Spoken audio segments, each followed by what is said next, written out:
जळगाव जिल्ह्यातील चाळीसगाव शहर व ग्रामीण भागात मंगळवारपासून सुरू झालेल्या पावसाची संततधार कायम राहिल्याने बुधवारी पहाटे डोंगरी व तिंतूर या नद्यांना मोठा पूर आला। शहराच्या दक्षिणेला असणाऱ्या वागडू, वाकडी, रोकडे, वागले, बांधगाव येथे गावांमध्ये नदीचे पाणी शिरले आहे।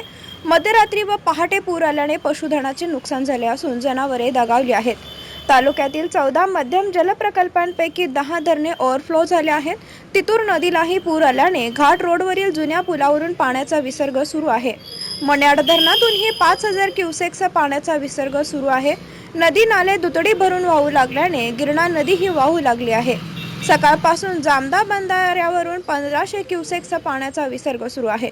दुपारनंतर पूरस्थिती निर्माण होण्याची शक्यता लक्षात घेऊन गिरणा पाटबंधारे विभागाने नदीकाठालगतच्या रहिवाशांना सतर्कतेच्या सूचना दिल्या आहेत।